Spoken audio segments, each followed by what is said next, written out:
Welcome to Reinventing Parking, the podcast about parking policy for anyone who wants a better city and better urban transport. Welcome again. I'm your host, Paul Barter. A while ago, the War on Cars podcast had a bonus episode with listener origin stories, which actually featured Parking Reform Network President Tony Jordan. And he suggested I try something similar for this podcast. I thought it was a great idea, so I sent out an appeal to PRN members and quickly received messages from the diverse set of people you will hear from shortly. Some of the people you'll hear from are prominent in the parking reform movement, and some are working more quietly in their own local areas. You'll also hear a small number of the parking reform origin stories from previous guests on the show. I hope you'll enjoy them. First up, a new PRN member with an empowering story of taking action locally and winning. Hi, my name is Megan. I joined the Parking Reform Network in January of this year. What really got me interested in parking was reading Paved Paradise by Henry Guevara last summer. It really opened my eyes to what a waste of space parking is and how expensive it is. I live in a small city, and I read in the news a couple months ago that there were plans to tear down a 800 space parking garage in the middle of downtown and replace it with a smaller garage and add housing. And I thought, well, this is fantastic. And then I kept reading that there was a small group of people who were vehemently opposed to this project. And the narrative that was coming across in the news was the city and the parking authority want one thing, and the residents of the city want another thing. And I thought, well, that's not true. I live in the city, and I support this project. So I joined the Parking Reform Network to look for resources and to be in contact with the community that could help me. I posted my letter of support on our Slack and got some feedback on how to make it better. I ended up turning that into a petition. My petition got over 100 signatures. I presented it to City Council, and through other aspects, we won. They're going to build the smaller garage with housing, and I have the Parking Reform Network to thank for that. Thank you. Thanks for that, Megan. Now, let's hear from one of PRN's newer board members, who turned a painful personal experience into constructive action, and who is one of several people in this episode who was moved to action by a book. And in this case, it wasn't even a parking book. Hey, my name is Eric Ariano, and I am a donor and board member of the Parking Reform Network. Today is the 2-year anniversary of when I became really motivated by parking reform. I was biking to breakfast in Tempe, Arizona, and got hit by a pickup truck in a hit and run. It broke my collarbone for 3 months, and fortunately I'm totally healed now, but it was incredibly painful and frustrating. One of the things that helped me make sense of the collision was reading the book There Are No Accidents by Jessie Singer, where she explains that what happened to me wasn't just some accident like some whoopsie daisy, but instead it's built into the way that our cities are designed, that they are so car dominated and we don't have things like protected bike lanes, that we're bound to keep having collisions like this happening. So when I got my insurance settlement, I decided to donate $25,000 to the Parking Reform Network because it's the best way that I've found as a donor and volunteer to make a meaningful impact on fighting car dependency and being able to live in a more safe and walkable neighborhood, while also making progress on things like housing affordability and climate change. You can read more about Eric and their inspiring story on the Parking Reform Network website. Our next message is from someone you might recognize. I'm Donald Shoup, and I probably think about parking more often than I should. Employer-paid parking is the first issue that I studied. Free parking increases the number of commuters who drive to work alone, which increases traffic congestion, air pollution, and carbon emissions. Employer-paid parking is also unfair. Drivers get free parking at work, and other commuters who ride public transit, walk, or cycle to work get nothing. When I was literally underwater at a swimming pool at UCLA, the idea of parking cash out popped into my head. Employers who offer free parking at work can also offer commuters the cash value of the parking if they don't drive to work. Everyone will be treated equally, regardless of how they travel. The state could require employers who offer free parking to also offer commuters the option to take its cash value instead. I presented this idea at a conference and was lucky to have a state legislator in the audience. A year later, California enacted its parking cash out law.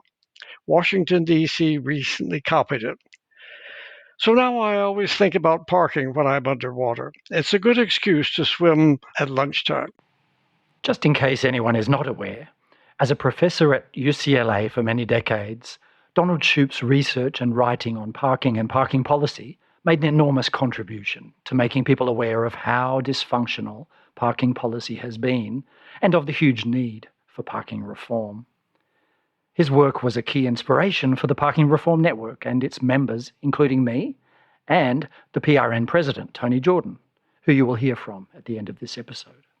Our next message is from someone whose parking reform efforts drew energy from a quirky local action that many of us could actually try in our own cities. Hi, my name is Joel Arnold, and I live in Flint, Michigan. I'm an urban planner, and my parking story of something that has, even motivated me more to do this work and get into wanting to reform our parking laws is actually a friend of mine here in Flint does a bike tour about Flint's history of terrible parking policies, and we'll bike you around the city to show you all these locations that historically had plazas and buildings and centers for businesses and schools that were all torn down during urban renewal and into the 70s and 80s for surface parking, always thinking that more parking would solve our problems. And it's just one of these almost tongue-in-cheek events to show how ridiculous our obsession with parking is. It's a great event, and it's something that motivates me to see that there's a lot of change that needs to be done. Here in our own city, we completely passed a new zoning code in 2022 that cut a lot of our parking minimums in half and abolished them in our downtown. So we're making good progress, and that progress keeps me going. But that's just one interesting thing that is always fun about this is a citywide bike tour all about terrible parking policy here in Flint, Michigan. Our next parking story is from a previous episode of Reinventing Parking, and it is the planning academic Liz Taylor from Melbourne in Australia. She stumbled into making parking her research focus for a decade or so. I was at the time studying more the political dynamics around change and density increases in Melbourne. So a lot of the inner parts of Melbourne have, had increase in construction of apartments. Of course, the neighbours don't always like it, but in this case, the neighbours in Toorak, which is a well-heeled suburb of Melbourne, had put together a poster to mobilise community opposition to the construction of towers, which I think is important to note were literally next to the train station.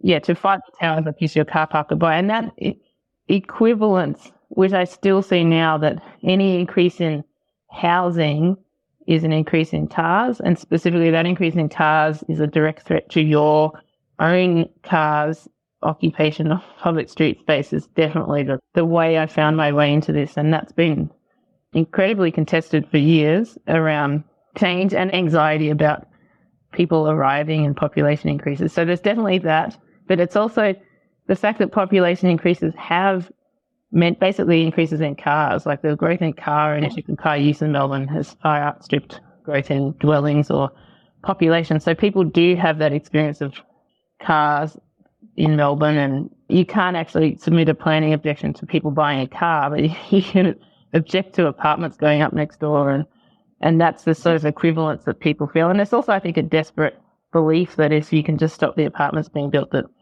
you'll be able to park your car at the front row. Next, we have a PRN member whose concerns over the impacts of parking were clarified by books and then eventually led to a career shift. My name is Jonathan, and I got involved in parking reform after moving from Lincoln, Nebraska to Providence, Rhode Island, where I taught high school math for a year. In taking the bus to work every day, I spent a lot of time looking out the window and then sort of seeing how the cityscape was shaped by what Jane Jacobs refers to as missing teeth. Buildings with parking lots, surface parking lots with more buildings, sort of an uneven landscape that prioritized the car over the person. I picked up Walkable Cities by Jeff Speck and very quickly ran into the high cost of free parking, where I sort of went headfirst into learning about the different effects on parking, cheap parking, abundant parking, and really found myself captivated and constantly aware of the abundant or underpriced parking wherever I went afterwards. So since then, I took a career shift and have become more directly involved in local transportation and parking as a career, and hope to continue that path as I go forward. Laura, who is next, is another new PRN board member and office bearer. And like Megan earlier, she also mentions Henry Grabar's book, Paved Paradise. Hi, I'm Laura Fingal-Surma, based in San Francisco. I'm a Parking Reform Network board member and service treasurer, which means that I strategize about how to get money for PRN, how to spend it, and how to report on it. I'm also founder of Urbanist Ventures, a project to scale urbanism through startups. I had what I call ADU level expectations for the first decade of Urbanist Ventures. So I was very surprised to early on connect deeply with a team of founders over the high cost of building parking garages, even for deep-pocketed Google. And they actually had a solution. It blew my mind and exceeded my wildest dreams for where Urbanist Ventures might lead. I became obsessed and have dedicated an irrational amount of time to the success of this particular company, which is called Swift Cities. It wasn't long after that I was radicalized by Paved Paradise. My background is in the building industry, and I've been gaming since before we called it EMB. So I already knew the parking issue and didn't expect to get that much from the book. But it was absolutely riveting. I couldn't stop talking about it. I was telling everyone about it, including my Southern California in-laws who really didn't get it and responded, "Yeah, we need more parking." PRN had been all over the news and all over my Twitter feed. My impression was that this would only be possible with ample resources. So it actually took some digging to even realize that there was a Laura-shaped hole in the organization. It also turned out that I had already met Tony way back in 2017 at a Yimby Town conference. I had spent 7 years building the machine behind Yimby Action, and thanks to Paved Paradise, I couldn't resist volunteering to help take PRN to the next level. I've been having a blast working closely with Tony, Eric, Kevin Hardman, and the board ever since. It's going really well, and we already brought in the first major institutional funding for PRN thanks to Arnold Ventures. One of my favorite PRN moments has been my not-so-secret scheme to make our parking sign stickers into real signs, especially because I think it would be a good fundraiser. I recently tweeted about it, you all loved it, and I think it's going to happen. Stay tuned.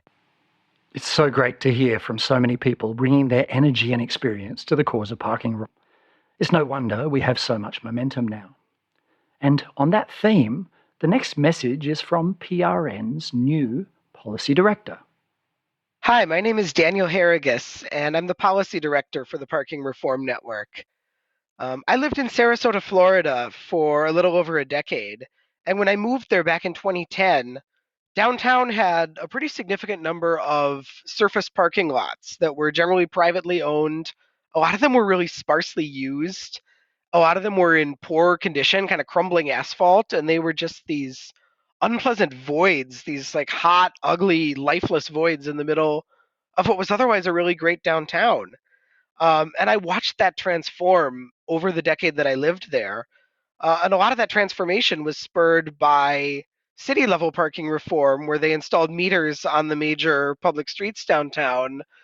They started pricing municipal garages, and they sort of worked to kill this expectation that, well, if you're going to come downtown, you really need to have free parking right at your destination. They moved toward a model where, okay, you can park, maybe you walk a couple blocks, but you're parking once and then you're enjoying this vibrant, walkable, mixed-use district. And businesses took the cue. A lot of those surface lots ended up being developed upon. Others turned into pay lots. And what's exciting to me is you can take someone who isn't a policy wonk, who doesn't really think about parking reform, and just show them, see how much nicer this place is now. And they get it. They really do. If you want to know more about Daniel and his new role in PRN, You can read more at the PRN website, parkingreform.org. And now we head back across the Pacific for a message from another Australian PRN member who has written a book, Rethinking Parking, which is full of fascinating parking reform thinking, as well as case studies from Canada, the US, and Australia. Hi, I'm David Metham. I'm an urban planning consultant and author of the book Rethinking Parking. I came into parking quite accidentally through my work doing urban accessibility planning. I see parking as impacting on every element of the urban environment. It impacts on every urban policy, and it imposes costs across the board, and particularly in relation to accessibility. So I'm interested in places and like designing places that are accessible for everybody, including older people, younger people, people with disability. And parking is one of those things which you tend not to see, but it's always there. It's a significant barrier to a better place access experience. I think, though, we are living in a time where new parking technologies and the rise of the shared mobility economy have provided some great new opportunities to do things differently. We're starting to get organised through groups such as Parking Reform Network, and I think we're finding other planning and urban design groups starting to take parking more seriously. So, great time to be in parking. Next, we have another PRN board member and one of the architects of Oregon's statewide parking reforms. Hi, my name's Evan Manville, and I live in Salem, Oregon, and I work for the state of Oregon. I am so thrilled that Oregon is leading America's efforts to reduce costly parking mandates. I've gotten interested as someone who makes the climate crisis my central policy challenge to address in life. And I've seen all the other benefits that we can get from parking reform, including more affordable housing, more walkable cities, less car-dominated places, etc. And I think the most exciting moment in my parking reform journey so far was when we reached the point when most Oregonians live in places where they don't have parking mandates, and hearing the stories back from those communities on the people who can have housing and the people who can expand their businesses, and hearing from people who are interested to see if our reforms apply to them, and sometimes hearing excited answers yes, or there's more work to do when the answer is no. The work continues. It's a great community. I'm thrilled to be part of the Parking Reform Network. And now let's have another moment from an episode about the backstory of another very effective parking reformer, Ashley Salvador in Edmonton, Canada, who came to parking reform via the issue of accessory dwelling units, ADUs. Was it your involvement in the ADU issue, the garden suites issue, that took you towards parking policy as an interest in your work? Yeah, I would say that's a really big part of it. You know, I'm an urban planner and I've always had an interest in land use, of course. But when it comes to the conversation around the elimination of parking minimums in particular, through my work with the garden suites, we'd often run into individual homeowners, Edmontonians, who would talk about how much of a barrier parking minimums were to their individual projects. You know, I'd meet someone who lived just off of a rapid transit route, who was a cyclist and didn't even own a vehicle, and they were being forced to build parking into their backyard homes and into their ADUs. So that definitely got me more interested, more passionate about seeing that regulation changed. The next message is from another academic member of PRN, for whom streets were his pathway into an interest in parking and in parking reform. Hi, this is Calvin Thigpen from San Francisco, California. I first got interested in car parking reform in grad school when I was introduced to the concept of sneckdowns, the phenomenon of fallen snow revealing how little of our streets are actually used by cars. One day, as I was biking through Davis, California in the spring, there was pollen blanketed on the ground as a temperate weather version of a sneckdown. And thinking about that, led me to read a fantastic study by Mark Schlossberg and Dave Amos in Eugene, Oregon, where they conducted field observations of on-street car parking and evaluated how the space could alternatively be used for things like bioswales and gardens. That inspired me to conduct some residential car parking of my own in Davis, California, despite my PhD work being focused mainly on active transportation. At this time, my first son was a newborn, so I devised a data collection instrument on my smartphone to collect car parking occupancy data during our daily and nightly walks. I ended up publishing a couple of papers on residential car parking.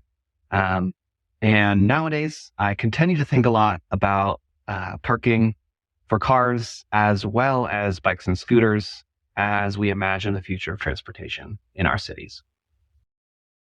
Now let's hear from a Parking Reform Network member who comes at the issue via his role in an allied non-profit group, which is how a huge amount of parking reform work actually gets done. My name is Pete, and I'm working on parking reform in Chicago as part of the Urban Environmentalists of Illinois. Like most major U.S. cities, Chicago has both a housing crisis and a climate crisis, and parking mandates make both of these worse. So far, our group has been reaching out to the elders in Chicago to survey their attitudes on parking policy, and we have some ongoing conversations with folks interested in removing parking requirements.